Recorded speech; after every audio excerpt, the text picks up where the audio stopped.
one of the best pieces of advice that comes from that was, it was probably both of them.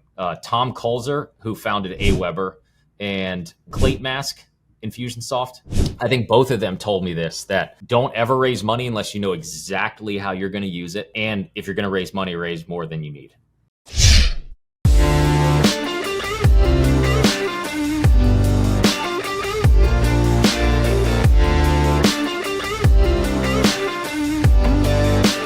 Today on Beyond a Million, I am talking with Brian Moran, the founder of Samcart.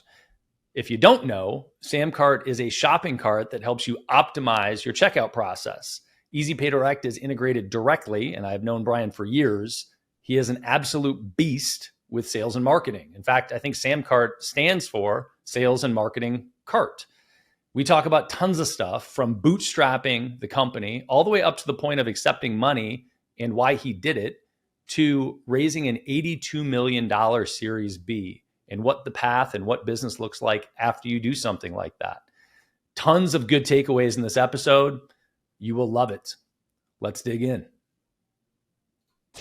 Brian Moran, I'm super pumped to have you, dude. We've been trying to connect and talk for quite a while, and I finally got you. Not in-house, but I can at least see you right now. I'll be in there soon. I know our schedules just are like opposite ends of the spectrum. I know it. Well, we've known each other for many years, and I think really we met at the beginning of Samcart. But for those that don't know, why don't you give a little backdrop on what Samcart is today, and then back out and we'll talk kind of how you got there. Because like today, it's very different than it was initially. But I think it's worth starting with kind of the concept of it, and then we can talk about your story. Yeah. So Samcart's basically a billing platform for the market that we serve and go after. Primarily is creators. So anyone who, they have digital products, services, coaches. We still have a bunch of physical products. The nice thing about the word creator might not be the best from the marketing standpoint when you want to call someone out specifically, but it encompasses a lot of people. So we actually kind of struggled with our identity as a business for a while, thinking we'd be kind of an all-in-one e-commerce platform that has, everything from billing to landing pages to email to SMS all under one roof. It is not what we are right now, and it's not where we're heading. Our bread and butter from the very beginning was always giving people the ability to create a super optimized checkout flow to sell really any type of product that they want.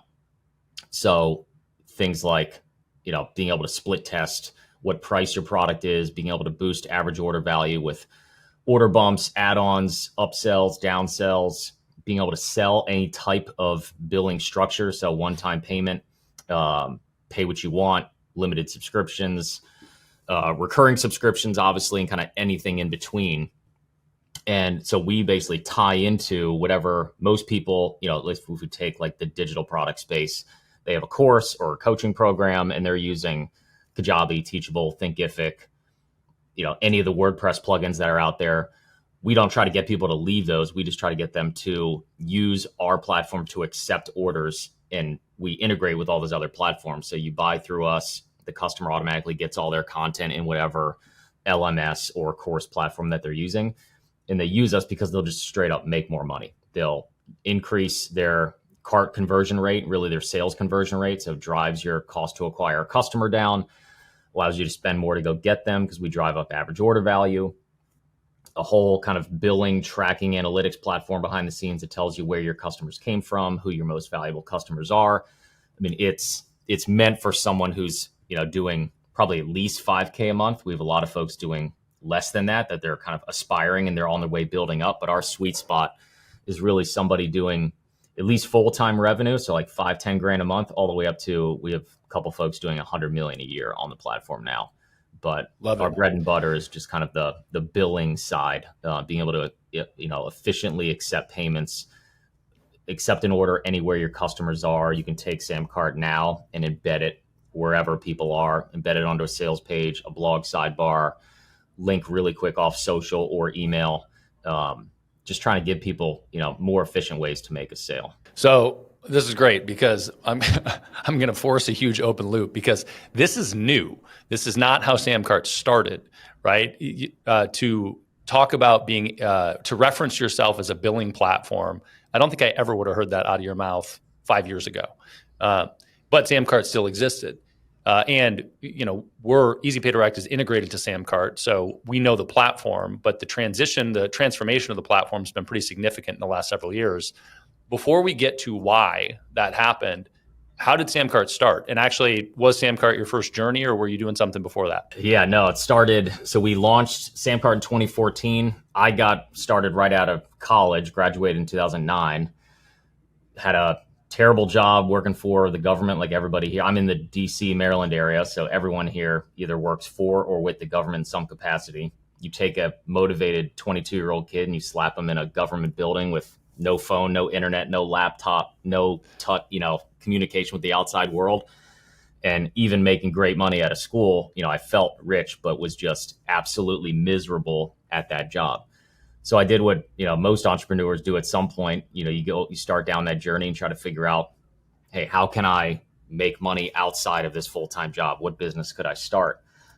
And I kind of stumbled into this digital product space. I found a couple experts from back in the day who had a course about how they had built their digital product business, and bought that course. And that was really the end. I fell in love with this idea of, look, I can take knowledge that's in my head, turn it into an ebook or a video or some kind of program that I can sell. This product I spent, a couple of days creating one time, and I can sell it forever. So I fell in love with that idea. Unfortunately, it didn't happen. It didn't succeed right away. The first business that I started, it was a website called trainbaseball.com. So for those that don't know me, I'm a huge baseball guy. I'm wearing an O's hat right now. Played all through high school, played in college, was a first team All-American, thought I was going to go pro. That didn't work out the way that I had drawn it up, but still loved the game and knew a lot about it. So created a couple ebooks and video courses about how to, that a mom or dad or a coach could buy and give to their, son or daughter to make them a better ball player.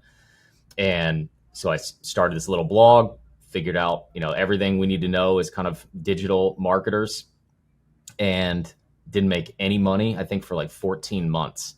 Was living in a basement apartment with my new wife at the time, trying to figure out, look, I need to quit this damn job and I want to make a lot of money and, give her a life that, she couldn't dream of, be able to, control my own destiny, all the things that we all want as entrepreneurs. And luckily, like a year and a half in, I started making a little bit of money. I ended up kind of pissing off this big player in the market, this guy, Paul Reddick, who's now one of my closest friends, been a mentor for a long, long time. This is maybe a story for today, maybe another day, but I pissed this guy off so bad. We had this all out fight, ended up making up. He kind of took me under his wing and mentored me through kind of that next phase of my journey, which ended up becoming a second site, a second entirely new business, same business model of selling courses, but it was to entrepreneurs, and I was going to teach them how I was using Facebook marketing to grow the baseball site. So interesting. Facebook at the time, yeah. Let's pause there for a second. So what was the first course? The first product was technically not a course; it was an ebook. It was called the 10-Step Hitting System. Tried to sell it for $27. That was like the main product from the back in the day. And how'd you piss off Paul? I copied one of his squeeze pages. So I found one of the pages he was driving a lot of Google ads to. Didn't copy it word for word, although me and him still have fights about this today. But I modeled it, and he didn't appreciate that very much. Got it. So the concept for that business model was, were you running ads at that time, or were you just was it an SEO play to try to get traffic and then sell an ebook on the back end of it? Very early days was SEO, try to get traffic. Eventually figured out what Facebook ads were. They were brand new at the time. So I dabbled in it without a whole lot of success. Facebook is then what later on, that was the traffic source that I dialed in and figured out. But early on was trying a little bit of everything without a whole lot of success. And you weren't making money selling that product. So you then shifted to create a course on how to run Facebook ads on a different site and sold there. Did you, when you did that, and I'm asking because there are lots of people that do this both ways.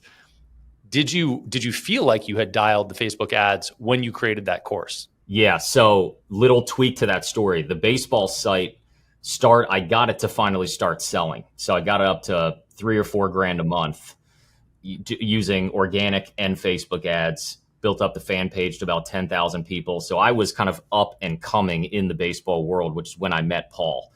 I drove up to Jersey, hung out with him, showed him what I was doing with Facebook. He's more of an old school guy who was all SEO, AdWords, so he knew nothing about how to use Facebook for his business yet. And when I showed him what I was doing, his immediate advice was, you need to teach other people this because it's such a hot topic right now. Now, I don't know if he did that to help me. I mean, it did help, or to get me out of his niche, but he did both at the same time. So I kept the baseball business going and created a new course about not how I was using Facebook ads, because I wasn't really an expert yet. It was how I got 10,000 fans on that fan page and started using those fans to sell products. That's kind of the other version of that story. Got it. Okay. So, never did that evolve into Facebook ads, or did I hear that wrong? Was the course was always building a fan page to? The initial course was, how to get fans, how to build up a fan page. During this whole process, that like 6 or 9 months of building kind of both businesses, I got really good at Facebook ads, both on the baseball side and it was get10,000fans.com was the name of that brand, which is how I met like everybody in this space. Was kind of this like up and coming Facebook guy that I think, because I like niched way down and there wasn't somebody, this was back in 2010. So you had the Ryan Dice, Evan Pagan, Jeff Walker, even like the Amy Porterfields, James Wedmore, Lewis Howes were all up and coming, and they all had their little niche. And I didn't even do this on purpose, but I sort of became like the Facebook guy who, knew how to use this platform to build an audience, sell products, run ads, all that stuff. Yeah, I remember that. Now that you're saying it, I only associate you with Samcart now, but I remember that in that moment. That's hilarious. So what was the transition? So you did that and you were in the course community and teaching people stuff. There's a big jump from that to software, which is the devil, but also kind of awesome. Yep. Yeah, so we ran Get 10,000 Fans. That one scaled up really quick. We were right place, right time. Everybody wanted to know about that topic. So we did $1 million that first year. Still living in an apartment with my wife at the time. And I still hadn't even quit my job at the time because I was so scared that none of this was real, that it wasn't going to last. So I stayed there for a while. We ran Get 10,000 Fans. I think we got it up to like $2.5-3 million a year. By the time 2013 rolled around, in 2013, a couple things happened. We sort of hit a wall revenue wise. Like I didn't want to do the traditional kind of coach model where I was going to start a mastermind or a coaching program. I liked kind of the no stress environment that just having a bunch of courses gave you. So we were just kind of sitting steady at $2.5 million a year, really good profit margins. Probably should have I shouldn't have stayed there, but somebody probably should have offered me that option of, look, you could just sit on this thing and have no employees and do your thing for a while. But I got bored. I mean, that's kind of my curse is I was bored. I wanted the next mountain to climb. I really wanted to get recurring revenue as part of my business. So software was where I was seeing a bunch of buddies. Clay Collins at Lead Pages at the time kind of came out of nowhere and built Lead Pages into the behemoth it was in the first 2 years. And so I thought, okay, like I want to go down the software route. I'm not a coder, but I think I know what good software is. And I really appreciate good software. So I'm going to figure out how to do this. Our first step was we actually went and white labeled a Facebook marketing related software.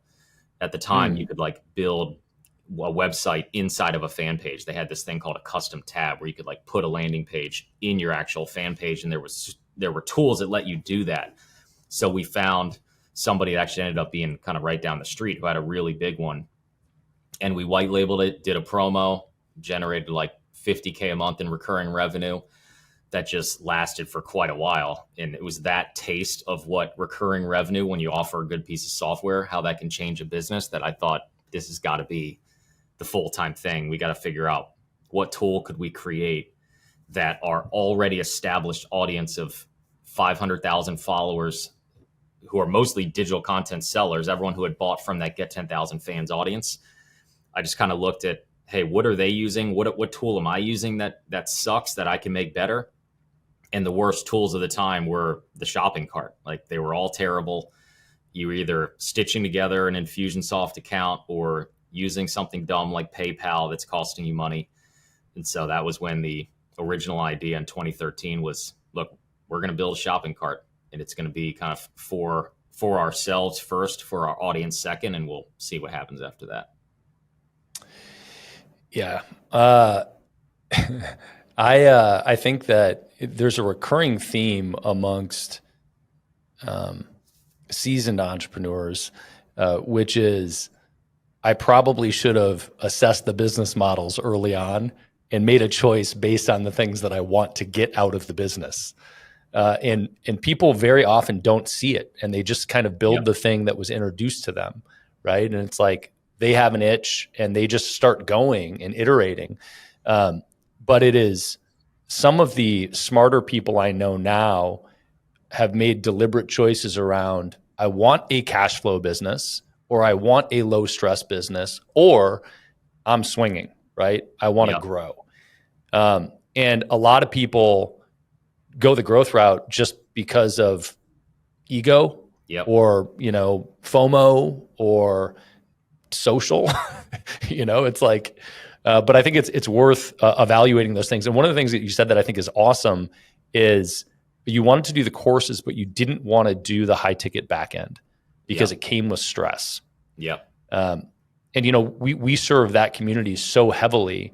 We get to see that, but the model is basically always the same, which is nobody does just courses. Everybody does the course to event to mastermind model, right? And they lean on the high ticket to monetize, to convert the whole thing. Yeah. Right. If you can spend a bunch to acquire a customer, the whole model works. Right. But if you don't have a high ticket offer, they can't get it to work. Yep. So I guess one of the questions that I want to ask before we get into the Samcart stuff is, when you were doing that, if you were to do that today, do info products today, do you think you could still get that model to work with Facebook ads as they are now versus what they were then? Yes. Without a high ticket? Without a high ticket, yeah. And one, I say that out of straight ego. I mean, I'm in my own head, I'm the best marketer that's ever lived. So there's no challenge that scares me. I know for a fact I could make it work. I mean, we have a branch off brand for Samcart called Creator U that is that model. Now we have the benefit of our whole back end is trying to get people to use Creator U Plus, which is a SaaS platform, Samcart SaaS platform, Dropdeck that we just acquired, SaaS platform. So we have 3 recurring revenue tools that we can get everybody on that is effectively more profitable than, and way less work than, a mastermind would be. But we got it to work back in the day, partly because Facebook ads were $1 a click. It was, I'd spend $1,000 a day and make $4. So I didn't have to do the coaching program, and $2.5 million a year at $1 million profit was like, I don't need an extra $500,000 a year to work another 2,000 hours a year. So we deliberately said, no, I don't need to. Like, we're good enough. We've made it work the way it is. I think today, yes, you could do it. It would be, you would basically replace the high ticket back end with just a really solid email, SMS follow-up campaign to customers, offering them other things. I would just have more expensive courses. I'd find a way to have recurring that's low lift, whether it's like a SaaS platform or white labeling somebody else's. There's plenty of ways to make more from your customers than just having a big Slack adjuster 5, 10, 20, 50K offer. Yeah, that's great. I think that's a good paradigm shift for people. And I think the other is, you mentioned a few different options to increase, the LTV, the lifetime value of the customer on the back end. One of the things that is worth considering if you're thinking about that is, should it be your own product? Or is it okay for it to be an affiliate offer, right? Or you also mentioned white labeling, which is sort of in the middle there somewhere. Yep. But those are all great options if you could get your core offer together enough where you have the bandwidth to focus on something like that. Yeah, I mean, any of those options are good. I would, we white labeled that original SaaS just out of, the need for speed. So we weren't going to rebuild a tool like that in less than probably 6 to 9 months at least. And I wanted to make money that day. So it was a lot easier to go find a good deal. And the nice thing about, people in our space, like we know how to make customers appear out of nowhere in big numbers. So when you go to a product owner, most SaaS companies don't believe you when you walk in there and you say, hey, I can send 4 emails to this thing and get you 5,000 customers tomorrow. What is that worth to you? Like, I'm not going to take your normal deal where it's 50-50. Like, I want a bigger cut. Like, you have big negotiating power because all of us have these massive audiences that, we can make customers appear out of thin air pretty quick. And so we were able to leverage that in those early days. And, looking back, some of those deals, I think that original white label, like we kept 80% of that revenue. And this was an established SaaS brand who had raised money. And they were like, look, if you can move the amount of people you move, you can keep damn near all of it. It doesn't cost us anything it's basically customer support is like their only actual cost. So yeah, I'm not opposed to anything. In the end, I want to own my whole product suite, like ideally. But you're not going to do that overnight. Yeah. Did you have that insight and desire when you white labeled? Did you think from the beginning, hey, ultimately I want to rebuild this myself? You know what? That one, I don't remember ever thinking that. I think the deal was so good and I was in pure lifestyle business mode. So look, they're going to do everything. All I got to do is push people to an order page. They're going to take care of them. They're going to deal with bugs. I don't know the first thing about hiring a developer. I know it ain't going to happen overnight. So I think the deal was so good in that scenario that I just said, look, I'll milk this thing as long as we can. I think that's another one of those important distinctions with if you have to think about, what your driver really was. And in your head, what you said actually a couple minutes ago was, I wanted recurring revenue. And then you also said, I wanted a software platform, but it was really the recurring revenue that drove you towards software, right? Yep. So at what point did you switch? I guess it was maybe a year after that, was end of 2013 when we said, look, we have a little bit of a war chest. So now we can actually take a risk. And I really I want to build something big. And SaaS to me was the way we were going to do it. Whether it was because it was going to let us raise money someday or, just the recurring revenue side, that's something that we can sell. I didn't see a path to selling the previous business because I was the face. And so we sat down and said, what could we build? Kind of evaluated all the tools that we use and our customers use, decided on the shopping cart space was where we were going to go attack. And, we didn't, if we were going to make this kind of our sole focus, it wasn't going to be white labeling something. We were going to figure out how do we build something? Who do we need to go find and hire and try to make this the next business? So as a non-developer, building software is difficult. I ask me how I know. How did that happen? What was your swing? How did you approach trying to build a software company with no experience? And I'm going to ask you the other side of this in a moment, but that part in and of itself is super relevant because you look at the opportunities in software for any vertical right now. And whatever your business is, the opportunity to increase LTV of your client base with some sort of software is probably there. Yep. The barrier is figuring out how the fuck to build software. Yep. So how did you approach that in the beginning? Yeah. The one thing I knew there were a couple options, we could go to Upwork or wherever and try to outsource it and find someone overseas. I didn't want, if I could, in a perfect world, if I could have it anywhere I wanted a human being or two in the office with me. Ideally, someone super smart that isn't super cheap, that's going to do this the right way. And it's going to be someone I can be kind of right next to him as we build it. So I just started asking around and doing, research online, trying to figure out, hey, where can I find someone that does this? I got very lucky. And 2 of my best friends from college, my roommates from college, one of the guys who lived down the hall from them who was in their frat, who I hung out with a lot because he was in the same hall with us. I was telling them about this new idea, and they both said, like, hey, have you talked to Justin? And Justin is Justin Smith, who's now our CEO at Samcart.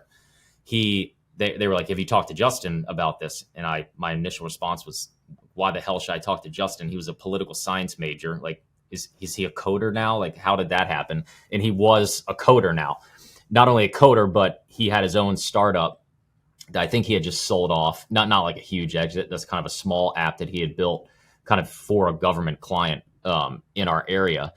So I checked out the tool he had built. It looked beautiful. It looked like, super clean, simple, like easily something that I could sell. And I hit up Justin and basically gave him my pitch that, look, let's do this. I have this big idea for Samcart, but that's probably a big project, and I don't think you probably trust me yet. I have a couple other little mini app ideas that are Facebook marketing related for our Get 10,000 Fans brand. If you here's how many of these things I could probably sell. If you give me something to sell, here's how our normal promos do. He didn't believe me. So I said, look, how long would it take you to build? I think our first little app idea was, there were two. One was called the Facebook keyword tool. So if anyone remembers Facebook ads pre-2012, there was no keyword targeting at all. You had to go search Facebook for keywords like dog groomer. And so he built on top of their API. It might still be live somewhere. It was fbkeywordtool.com. You could go in, type in baseball, and it gave you all the keywords: baseball mom, baseball dad, MLB, whatever. And I think we sold it for $19. I gave him half the profit. We did he built it in 3 weeks. We did a promo, did $200,000 in yearly recurring revenue. And I stroked him a check for, it was 50 or 100 grand. That for him was okay, this guy's for real. He can sell basically anything I give him. So let's now talk about this big project, Samcart, and building a whole e-com platform that's obviously a lot bigger lift than a Facebook scraper, essentially. Crazy. So this was 2014? That was 2013. 2013. And I know, so what was that? So that was pre-Samcart? Yep. Got it. So then you did a couple of these iterations and convinced him to jump in on the Samcart bandwagon, yes? Yep. Yeah, he got to make great money from these little 3-week projects, building these stupid little apps, highly valuable, but essentially dumb little apps.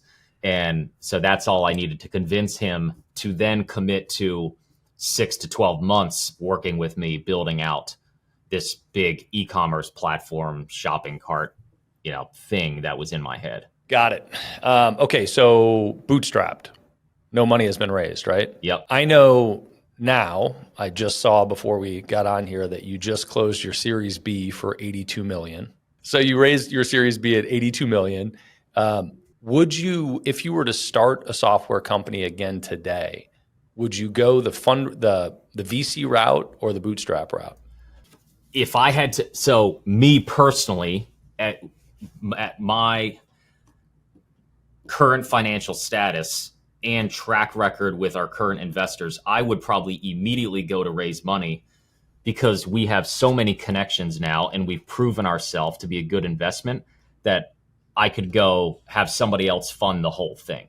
Now, I would be able to do it myself. I'd probably have to think about it, but I would, off the cuff, I'd probably say, I'm going to go raise money this time so I can go super fast with someone else's money, because I know there's going to be checks everywhere. Because once you go down that route, if you prove yourself and you've made money for other investors, it's usually very, very easy to go get, somebody else to trust you, or you go right back to the same guys. If you were going back to 2014 at the beginning of Samcart, when you didn't have those connections and resources, I would not raise money. No, I would have blown it. We didn't raise money for 5 years. We bootstrapped for 5 years. Those years were, 1, the most fun in my life, 2, the most stressful in my life. I sat in this exact office, it might have been 2017, with $1,000 left in the bank account and a $40,000 payroll happening the next morning at 9 a.m. And we found a way to make it work. Those were, any of the gray hairs coming in, it's from then. It's probably not from these days. But you learn I learned more than I could have ever imagined learning. Like I don't regret any of those years.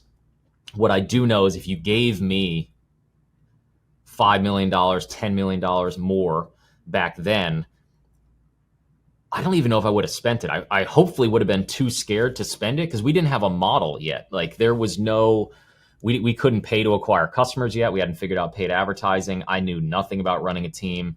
Justin, who's now CEO, he was not here. It's another crazy story. Him and Zach Moore, who's he's our original developer with Justin. They're best buds. They're like two of our sharpest guys here. They built the first version of Samcart as private contractors in 2014. And they both then left. They went on to other projects. We just had this finite, like, build us this thing.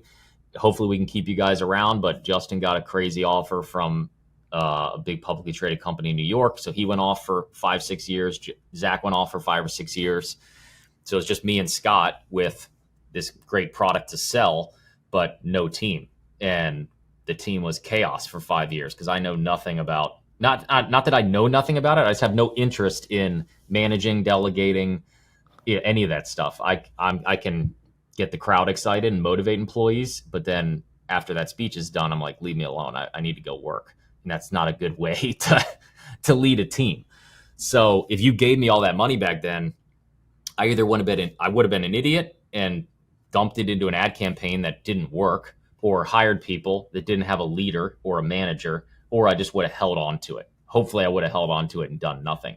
And I just would have gotten yelled at by the investors who want you to put their money to work. One of the best pieces of advice that comes from that was, it was probably both of them. Tom Kulzer, who founded Aweber, and what's the, is it Clate Mask? Infusionsoft? Yes. I think both of them told me this, that like, don't ever raise money unless you know exactly how you're going to use it. And if you're going to raise money, raise more than you need. And back then I wouldn't have known how to use it. Like today we know all our numbers. I know how much return I'm going to get if I put it into an ad campaign. I have leaders and leaders of leaders. So there's like a whole org structure where you can hire people that are going to be held accountable and do their job and know what to do. Back then, none of that shit existed. Did you figure that out through the bootstrapped era or once you had raised the first round? Probably both. I think more through the bootstrapped era. Like they were telling me those things and they're like, look, what would you do with this? And I'm like, not sure. They're like, then don't do it. Like, bootstrap your way. I got Justin back in. We got Zach back in. So we had the ability to, like, we finally were able to get past 10 employees without this place caving in on itself. And then I just made it my mission to turn the business into a math equation. Because before that, it was just, hopefully we get customers. We can send a couple emails every once in a while and get some customers. That's not sustainable. We need a way to get customers that's dependable and repeatable. And so I made that my mission in 2018 and we figured it out. And that was like when the light bulb went off. That was holy. Like I have an exact campaign that I'm running every ad through. It prints customers. And if I had a bunch more money, I could go negative on the front end and blow this damn thing up. And that was when I became crystal clear that this is why I would raise money. Like now I get it. And I have Justin to lead the company so we can scale up people. Up until that point, late 2018, I was adamant that I would never raise money. Never in a million years. I didn't want anyone to have control. I was terrified because I didn't know what it meant to have a board or any of these things. And I just had no interest. Luckily, by the time 2019 rolled around, I personally, financially, was in a very stress-free place. So the thought of raising money and this thing not working out and an investor being an asshole and like taking over the business and causing it to stall and the whole thing just being a waste, I wasn't that scared of it. Like, I'm an entrepreneur, I'll just start something else.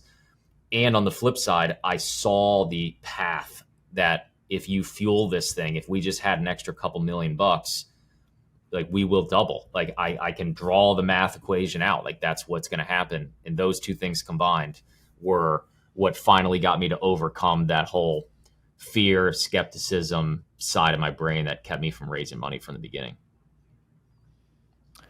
That's insightful, man.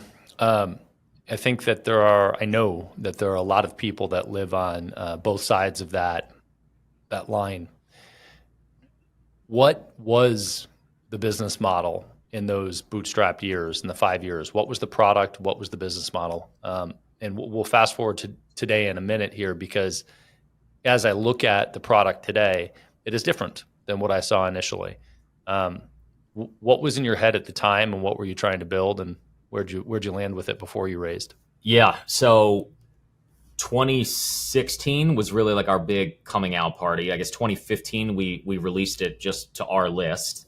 We had the first version of Samcart, which essentially still similar to what it is today. It was a shopping cart. You could go in, pick from a library of checkout page templates. We were just a checkout page that you could add multiple products to increase average order value, add upsells to increase average order value, and a reporting system that gave you insight into everything that's happening, and connections to all the other tools so that you could accept an order and then deliver a course in Kajabi, or fire off a Zap to alert, somebody through Slack, or whatever you needed to do. That's what it was at its core.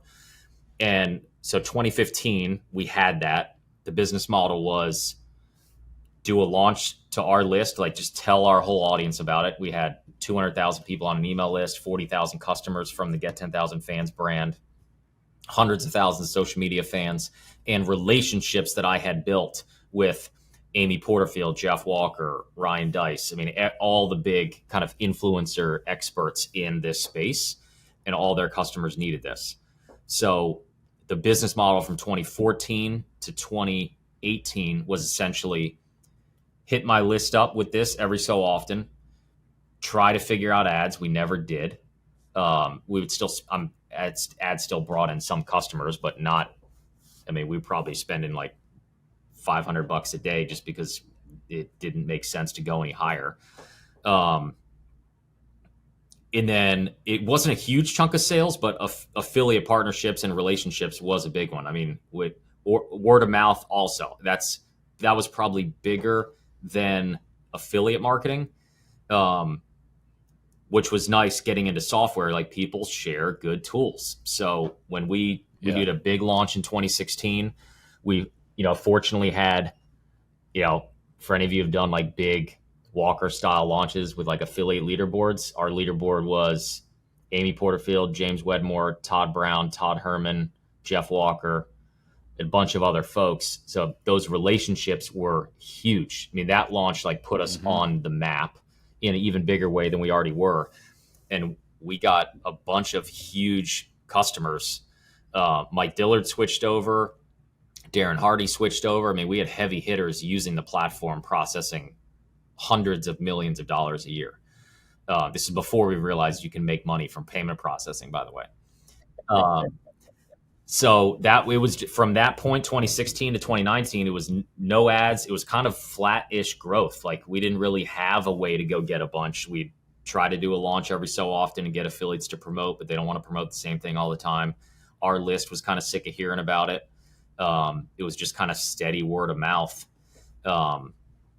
So we were kind of flat at 4 or 5 million in revenue for probably 2.5 years, just because we didn't have a model. We didn't have, a dependable way to go get customers at scale. Yeah. So you didn't have kind of a predictable selling system, predictable acquisition model. Yep. Would you have done that bootstrap version different to do it over? Ooh, that's a good question. I definitely would have. I would have figured out ads faster. I think I just got lazy, and that's my bread and butter. That's still my full-time job today, is working on kind of the performance marketing side of things, because that's what I love to do. Build ad campaigns, offers, funnels that work. Because it's just such a fun puzzle to figure out for me. I don't know why I didn't do it earlier than I did, because it didn't take me that long to figure out once I decided to try to figure it out. I just would have done that. Would have done that earlier. Just would have, done whatever it took to figure out how to turn ads on and scale them up in a way that doesn't bankrupt the business. So for those 4 years, was your title CEO? Were you functionally the one running it? Yep. What were your responsibilities as the CEO then? And then fast forward to today, What are the responsibilities of your CEO at Samcart today, and how are they different? Yeah, I mean, I probably shirked all my responsibilities back then. We were in this office, which isn't huge, but everybody was in. It's pre-COVID, so everybody's in basically every day. It was me and 15 other folks, primarily like 25 to 27-year-old guys. So you can imagine what that office was like. We probably played more ping pong and basketball than we did work, or at least they did. I mean, I busted my ass because I had to basically keep the whole thing afloat, me and Scott, which wasn't their fault. It was my fault. I mean, I just didn't do a good job leading them and let them know, what they need to do. So, I mean, my responsibility was basically, I was the face. I mean, I'm the guy that, when it walks into the office, everybody knows kind of what I say goes, which is good and bad. But there was like no structure. We didn't have weekly meetings with the team. There were no one-on-ones with there were no managers. It was just kind of like a group of 6 guys over in that corner that were the coders. And we would just kind of ping back and forth and figure out what the next thing we're going to build without a whole, no real vision at all. Yeah, I mean, you can imagine anyone who's been a part of a business at that stage, they're probably all very similar.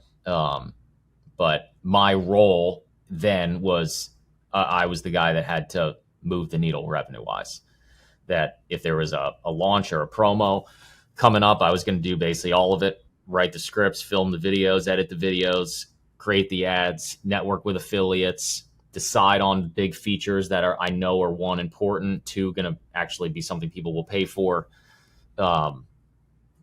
It was pretty much like every big decision or critical job outside of coding was me. It was my fault. I mean, I put it on me. It sort of needed to be, because I don't know if we had the people we needed then to do those jobs, but is what it is. Yeah, sure. I mean, I think one of the significant unlocks from a leadership perspective is learning how to hire and then onboard and lead. But the hiring component alone is a significant challenge. And for an executor that gets validation through doing, hiring is one of the most boring fucking things ever. Yeah. Somebody handed me that top grading book. I think I made 2 pages in. And I'm like, no, I'm not. I don't care enough. I know it's bad, but I don't have time for this. I need to go generate revenue, which is what I'm good at. So Samcart today, August of 2023, what are the current stats? What's the size of the company, employees, whatever stats you want to share? 150 people, office here, and then our headquarters, the big office is down in Austin, Texas, just north of you. What other stats? 85,000 customers between Samcart, Creator U, and DropDeck.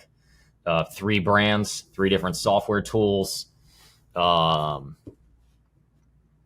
Yeah, in total raised close to $100 million over 3 rounds. What other stats you want? Where are you on revenue right now? Revenue getting close to 40 mil. Awesome. And what is the responsibility of the CEO today, who, by the way, was the original developer that built the platform, right? Yep. So Justin was that original developer. He left, he really is a business operational guy. If anyone's ever read, what is the name of that book? Every business needs an integrator and a visionary. EOS, Traction. Yeah. That's me and him to a T. He's the integrator. Honestly, like I could rattle off a couple things he does, but you should ask him, because I don't really care to know. And I don't think he cares to know what I do. We just trust each other to do each other's job. I mean, he's the leader of the business. I'm still, I think when I talk at all hands, people know me and Scott are the founders, and they perk up and listen when we talk. And when we say something, it means a lot. As far as to the company, I think I'm the, kind of works with the visionary, that I'm the inspirational one, that I'm the good cop, he's the bad cop, which isn't fair to him all the time. So I have to step in every once in a while and help there, because that, I'm sure, can be stressful. But no, I mean, he knows the ins and outs of every team in this business. He's hired, most of them. He hired the whole leadership team, which, now I guess it's like 10 people. He's responsible for how much money's in the bank, making sure we don't run out of it. He's taken a big lead on relationships with our current investors and potential future ones, runs board meetings, all the stuff that I want to care about, but just can't figure out how to care about it more than I care about running marketing campaigns and putting up numbers. I love it. So what he does not do is run the marketing campaigns and focus on driving revenue. Correct. He focuses on driving revenue. He knows where all the revenue comes from. He's been around me long enough to know on the projects I'm working on what the big needles are. He likes to pretend to be a marketer every once in a while and critique my copy or ideas. I'm sure I do the same shit to him. But it's an awesome combo between the two of us. So I make jokes about how brutal it is to build software because we've got a development team in-house and we stumble through so many things. What are the biggest mistakes that you've made in building a software company? And what is a tip that you would give somebody that wants to go down that path? Yeah, I think there is one main mistake that still haunts me today that I still pay for today. Now, I don't know if there's a way to avoid this, honestly, because I didn't have a ton of money back then. But when we first bootstrapped, Justin and Zach, they built a great V1 of this thing. When they left, we brought in a new crew of young guys, like young, not inexperienced, like they knew how to code, but they were junior guys at any SaaS company, and they were put in charge of this one. And I let them rebuild this whole thing. And that spaghetti code from back in the day, that's the base. Imagine any software platform, but an e-commerce platform that every little piece touches every little piece. And when it's all kind of messy under the hood, you hand it over to a good mechanic a year later and they're like, dude, throw it out. Like, I can't work with this. It haunts you forever. And, I think that's what caused us to move a lot slower than I wanted to in 2019, 2021. We're now finally getting through most of that and are able to move really quick. But you look at the opportunity cost of that. My God, if I could go back, I would have done whatever it took. I would have mortgaged my house. I would have moved into an apartment if it meant keeping Justin and Zach around, because they built a very sleek, minimalistic platform that could have grown way faster, that we could have built extra features on and probably moved. We could probably have the tool we have today in 2019 if we had done it the right way and not let folks that build things a little bit messier do it that way.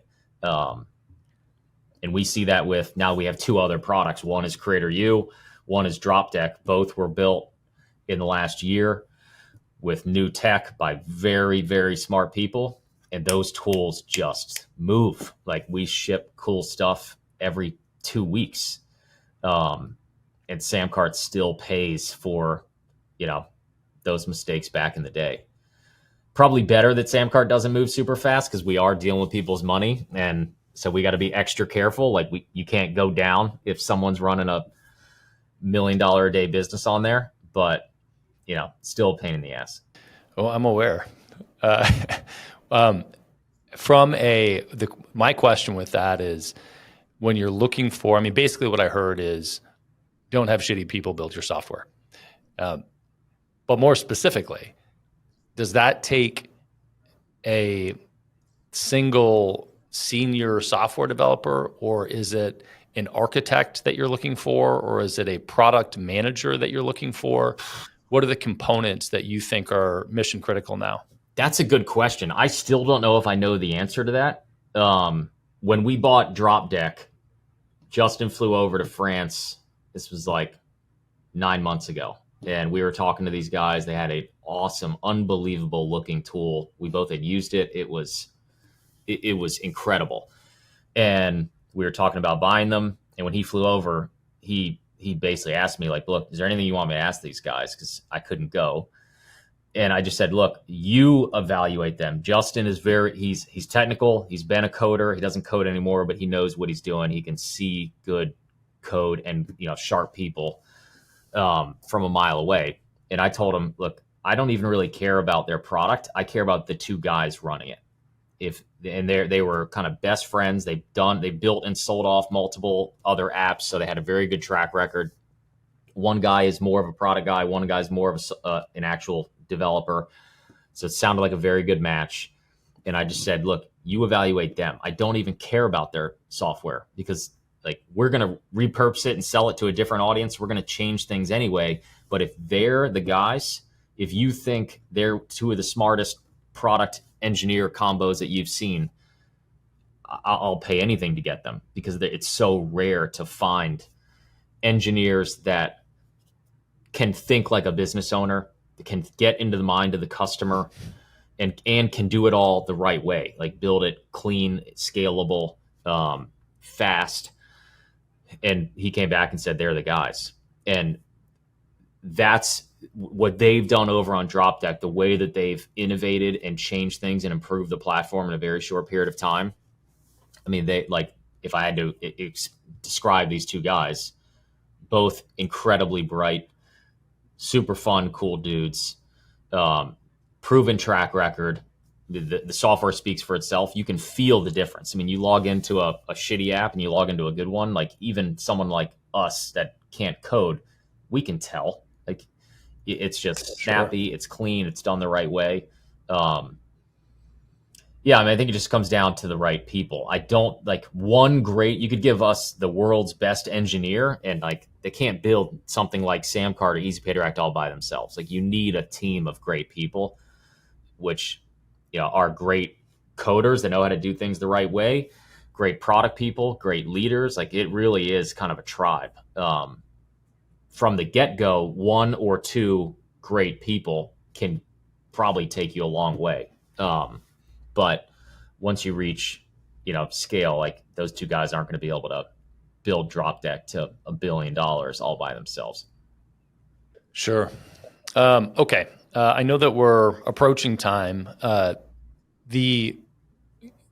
My perception, and you articulated this to some extent, but we started with what Samcart is today, and we went through the Bootstrapped iteration, and you mentioned that you were targeting the shopping cart space, and then it kind of transformed into checkout, and you've used both terms. But my perception, certainly through that initial era, was Samcart was a shopping cart.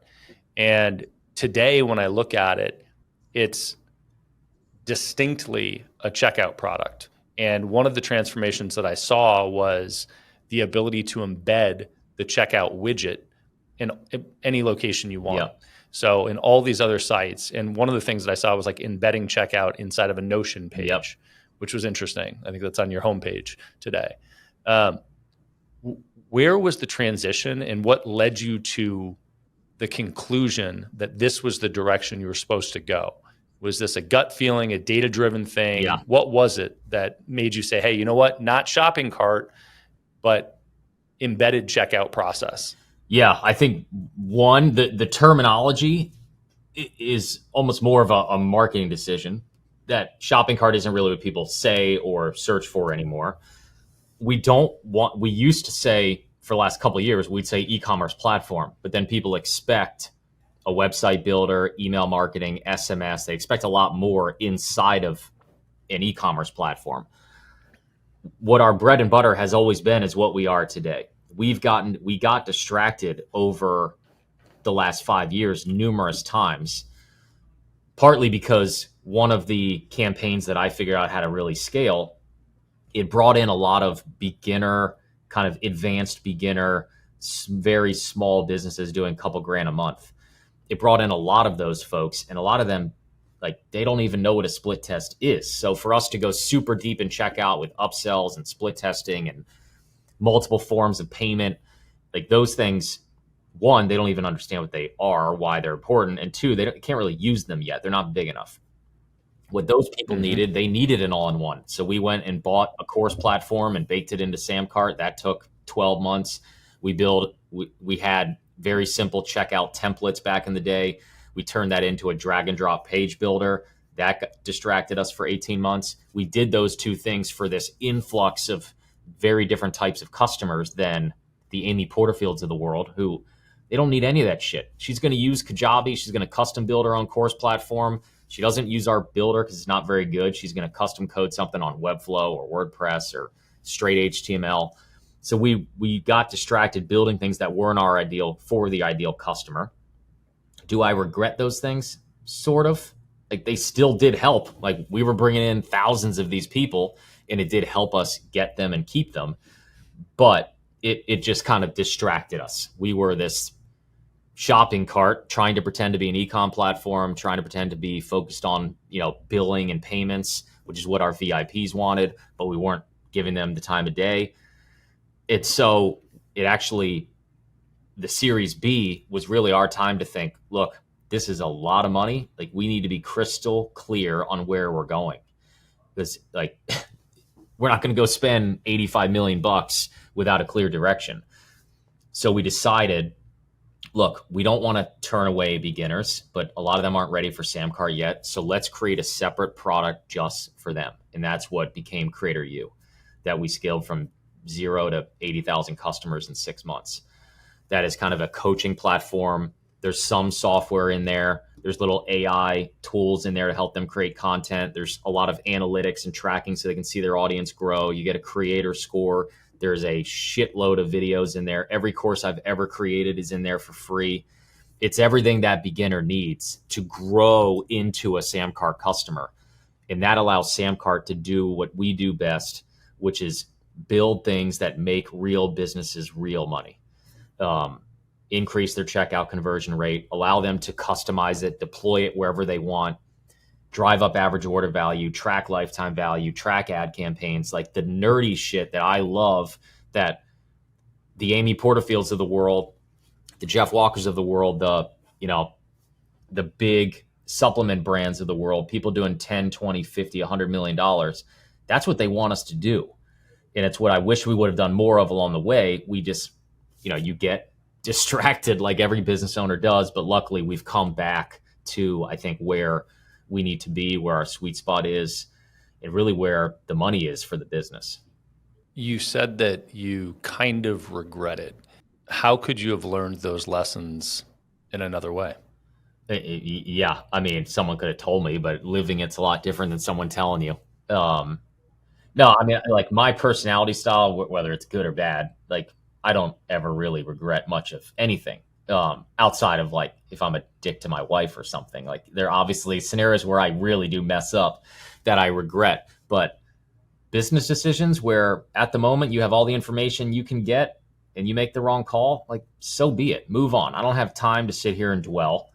I'm going to learn from every single one of those mistakes, and it's going to pay off later. That was my thought process. I remember talking to my dad before I raised money, and I'm like, this is a big ass decision. Like, there's no turning back. After you give someone a percentage of your company on paper, like, it's over. Like, that's it.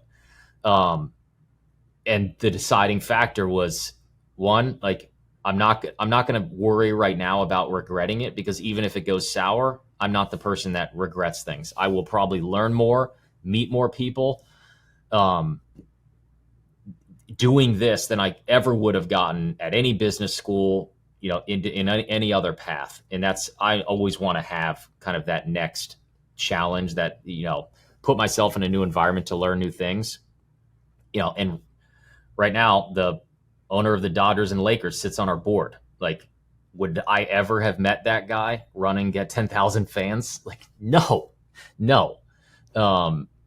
It's like the types of people we get to meet and the things I get to learn. It's all worth it. So no, I don't regret any of those things. It's a good, they'll help me make better decisions later on. But we also needed those things to happen back then. Like, our business model, the ad campaign that we could dump millions into, those are the people it got. And so we had to deal with what we had. And if it meant pivoting a little bit, yeah, it probably made some folks that I wish we wouldn't have pissed off because we weren't really building things for them. And it probably cost us some of those folks, but it also got us a hell of a lot of other folks. It is what it is. Learn, move on, adjust. Well, we are, I think, cut from the same cloth on that front. I like to say that I'm good at learning from mistakes once I have personally made them a few times. Sometimes it is a few times, unfortunately, but Yeah. Well, it's awesome, man. I've got a bunch of other questions about your current build, but we'll take those offline. I'm excited to keep watching Samcart grow and excited to get you into Austin. Where do you want to point people if they want to check things out? I know we've dropped the names of the products, but if they want to find out more about you personally or any of the softwares, where do they go? Yes, you can go to samcart.com. If you're someone doing $5K a month to $5 million a month,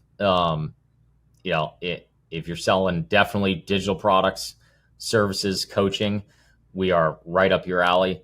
Even if you're selling, I think our number one seller right now sells primarily physical products. So we work really for anything. But if you're that kind of business, you're just straight up going to make more money using us than any other tool. There's nobody that focuses on how to drive up your sales conversion or customer value more than we do. So samcart.com's there. Anybody interested in the kind of AI content creation space, check out DropDeck, the new tool we just launched that is kind of an AI document designer. It's super cool. And then if you're in the beginning stages, trying to figure all this stuff out like we did in the early days, check out creatoru.com. It's a new platform we just released. I dig it. Brian Moran, thanks so much. Thanks for having me. Love it, man. Love it.